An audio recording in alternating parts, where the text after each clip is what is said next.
Hello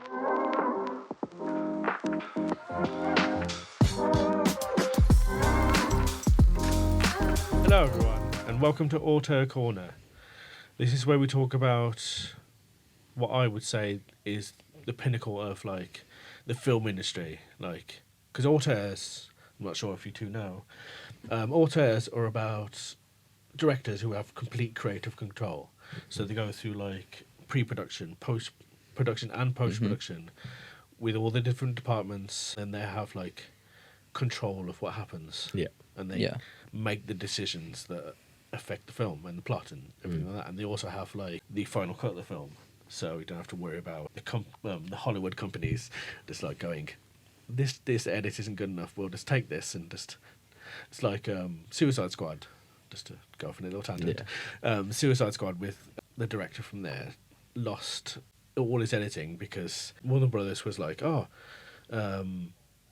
it's not good enough, so we'll give this to a advertising company who were like, we'll edit it so it's more commercial. And that's so an auteur has complete control. Yeah. So think Stanley Kubrick, Christopher Nolan, James Cameron, especially James Cameron with the new Avatar film coming out. Like he took his time to make those films. My favourite auteur is Stanley Kubrick because the amount of detail he had for that within his films are just impeccable. So you've got 2001: A Space Odyssey, you've got The Shining, you've got A Clockwork Orange, you've got Artificial Intelligence, sort of, with a collaboration with him and Steven Spielberg, which is another auteur who has control over his films. So with that description in mind, who would you say your favourite auteur is? My favourite's got to be Christopher Nolan. He made Inception, Interstellar, Oppenheimer, Tenet, which are all just cinematic masterpieces. Nolan has like a weird thing with time, doesn't he? Yeah. In all of his films, there's something about time and space that he kind of twists and warps with the film. Yeah. And it's just every single one of his films are just beautiful. Just the way he films, the way he composes, and the way he uses film. Because not many directors and producers use film because it's so expensive to run. Especially with nowadays where everything's pushing towards digital. Yeah, and the way they have to keep... Well, if they make a mistake, they've got to load a whole new reel, and it can be really expensive. So, which is not like out of somewhat a Hollywood budget because they have millions and millions of pounds on a budget. They just think to be able to focus more on film, and I think that's why like Nolan is such a good influence on the film industry because, like with Oppenheimer, they got miles and miles of that film just for the film itself. Especially with him doing like loads of practical effects. Like when they did the test, that was all practical effects. There were no like special effects for it. It was so amazing. I love the fact Christopher Nolan said in an interview that he only films with film to keep the film industry alive, because if he didn't use film and people like Quentin Tarantino, if he didn't use film, then it'd be gone. No one else would use it. Yeah, definitely. And it's such a big thing to lose within the industry that it'd be a shame to lose. Especially when you like compare it to the quality with the digital film as well, because you can get a lot more like range of colors with the physical like film. With all the different filters. Yeah. With film, in terms of difference between film and digital, it's like with digital, it doesn't feel like they've got that depth of field. Yeah. So like, there's no connection between the actors themselves and the special effects behind them. No, it's all really flat, isn't it? Exactly, yeah. Which is weird in terms of like, say, Star Wars. Yeah. So you've got like all the matte paintings they did for like when the Emperor comes down to see the Death Star. That's all the soldiers there are all matted paintings. Yeah. And you can see like a complete difference in terms of the special effects. Because if you compare it to some of the more modern stuff as well, like this, it's just it's almost like jarring to look at. Yeah. It a is little bit. also physically set back apart from the character, so there is Yeah. a physical distance. Rather And film than the can capture that digital where better. it's just layered behind. Yeah. Yeah. So you Like get that. you can add a layer, but this is like that layer has no depth of field, Yeah. so it just feels like one sheet behind them. Yeah. It's less real than it actually being real. Yeah. So the main focus for this podcast is a Japanese director called Akira Kurosawa, Mm-hmm. who did a lot of like Japanese period pieces in the 50s. So I think Throne of Blood, I think Seven Samurai, who like got a westernized version called the Magnificent Seven, because Hollywood didn't want to bring his film over, Yeah. but they also wanted the film, so they made their own film. I mean, at the time in Japan, they had conflict between each other, didn't they? So it was kind of the stigma between Japan and the USA. So they kind of had to. I wonder what the stigma was. Was it because America dropped 2 bombs on them? I think probably, and then Maybe. the Pearl Harbor bombing, A little bit. and then yeah. Yeah. I wonder why we can't be friends. It's because you killed millions of my people. Maybe. Yeah. But the main focus right now is a Hind Fortress, hmm which not only is like a staple for his entire career, Kurosawa's career, but it also has an implication to modern films. Like, without Hind Fortress, we wouldn't have Star Wars, for example, because George Lucas wanted to make Hind Fortress in space, basically. Yeah. But he went through so many rewrites that it was just it became Star Wars. Yeah. Yeah. And by extension of this, without Star Wars, we wouldn't have, it's a random connection, but we wouldn't have Dragon Ball Z as it was, because the connections and They influences take a lot they of have. inspiration. Yeah. It's weird. That's crazy. Yeah. Strange how much is connected just via one film, Yeah. and Especially an older film like this as well. Yeah. How- Most definitely, especially with Yeah. if it wasn't for John Ford as well, because John Ford is like a Western a Western film director who make a lot of westerns, obviously. Yeah. Like Fort Apache and I can't remember what the other ones Dan said. Fort Apache was one of his most like well known, and that without his influence we wouldn't have Akira Kurosawa at all, because he was influenced by John Yeah. Ford.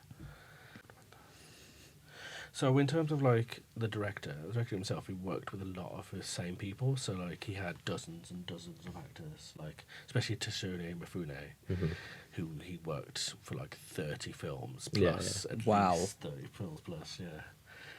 They had a big falling out though during the I think it was the 70s, where like Mifune wanted to make his own production company, so he could make his own films, and then Kurosawa was like, "But you make your own films, then I can't have you in my films. Don't do that." yeah, It's like it was such a valuable asset to Exactly. him. Yeah. You're like, being in most of the films Yeah. that Yeah. he made. It's so it's like, Kurosawa is an amazing director, but like most films, most people are gonna go see because of Mifune. the actors, yeah. So like, if he's not there, that was one of the main reasons why they fell out. The other reason was like because he was under contract. So like he was under contract to make one film.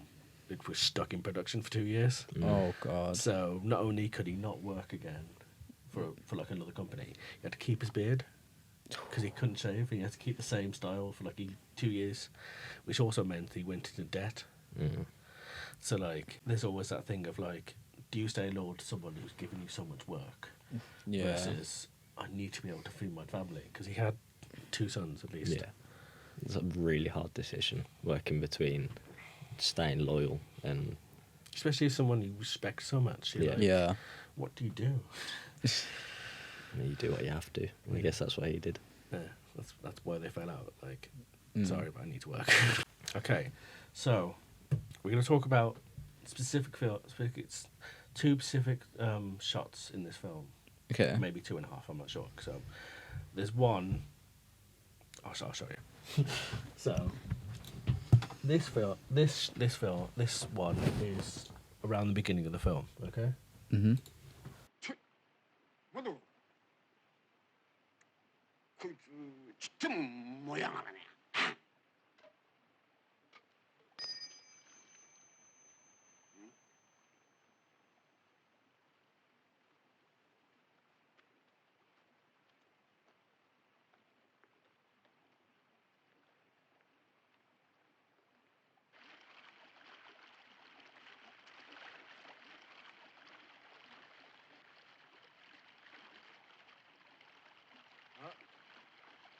なんだよ。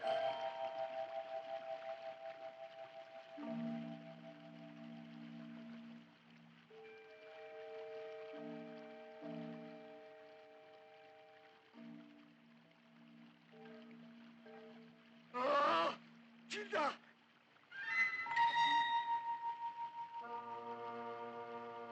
ちげえねえ、金だ。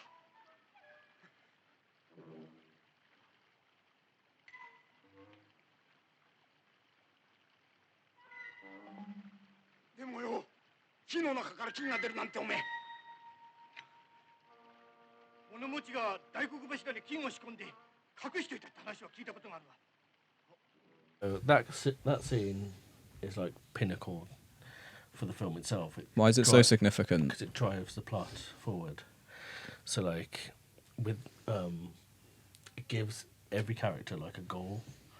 So like you've got these, they're like, I want this gold.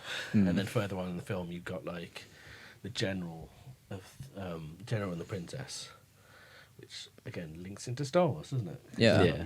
You've got General Kenobi and the princess. Yeah. And they're like, we need to get this gold safe. And then you've got the enemy who are like, we need to get this gold. So everyone's driving for basically like a MacGuffin, basically, for like to drive the plot forward. And it also like encapsulates everyone's like purpose. Everyone wants it for their own reasons, but they're like, we just want money. Where's my money? Yeah. Yeah. Do you think the way he focused on all of the subjects and like went into detail with each one was quite different at the time for films? Yeah, definitely. Because like, especially like back in the day, it was like, oh, they would focus on like, maybe one or two people, like one or two people's goals. This is like, it starts with them, and then it builds. So like you've got like them, and then you got the heroes. Yeah. You've got the enemy. We have more characters and then joining it in. builds up, and it's like, especially when they collide, which will lead into the second clip. Yes, I've got another question about that. Yeah. Do you think that the director purposely like decided to show their greed like immediately to enhance to make you almost dislike the characters? Somewhat, I would say so. Yeah, especially it definitely like put me off slightly when I first watched it. Especially there's a scene later on in the film where they're like, "Oh, we need to leave," because the enemy are like getting close to them. But there's two thieves who were like, "I can carry more gold. I'll go back," and that directly leads to them being captured. Yeah. So you think those two were put in for the stereotypical fool or idiot type Somewhat, character? Yeah. Yeah. But they also like I said, they drive the plot because they wouldn't get captured. And then you'd think like, oh, they'll feel guilty about getting them captured. No, that's not what happens. They go and like try and find some enemy soldiers. So there's no character arc. So there's no character arc with them then, where they almost circle back. A little bit. Whether they go A little into. bit, because I think that's like what I like about them as well.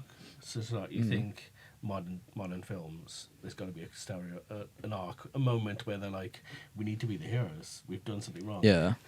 But with this, they're more consistent throughout the entire film. So they go and find some enemies and like, we know where the general and the princess is, and they were like, yeah, we know, we've got them over there. Yeah. Go away.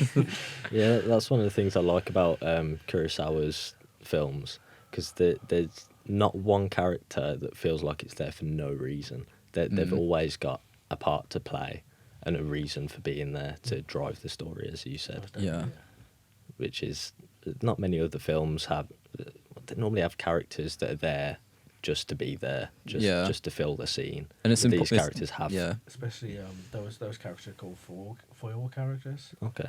So like back in the day, back in the Old West, Mhm. merchants used to have like gems and then have aluminum foil around it, so like it would make the gems sparkle brighter, and that leads on to like the characters in film being Yeah. that sort of like basically like a reflection to make the main characters brighter. Yeah. Yeah. Makes sense? So like, I'm not a big fan of that. I'm not a big fan of those type of characters. My thing is more like there's foil moments. Mm. So like Yeah. you've got a character who's well built and is well developed, and then you've got a moment of like they say something that Yeah. makes another person look better.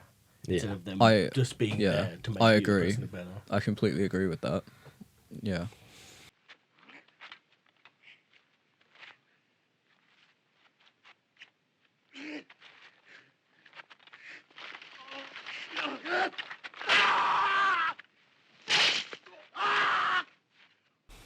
That scene, right,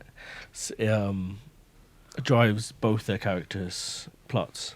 So, like, you've got Mifune's character.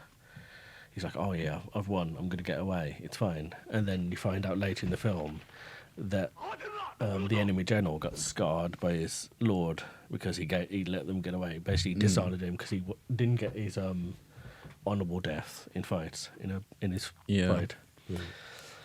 So, like, I think that kind of somewhat links into, especially the Star Wars prequels. Mm. So you've got like basically Mifune's character is, I would say, more, because Yeah. you've got the spears, which links more into like Yeah. Maul's dual lightsaber. Yeah. And his whole fighting and then- style.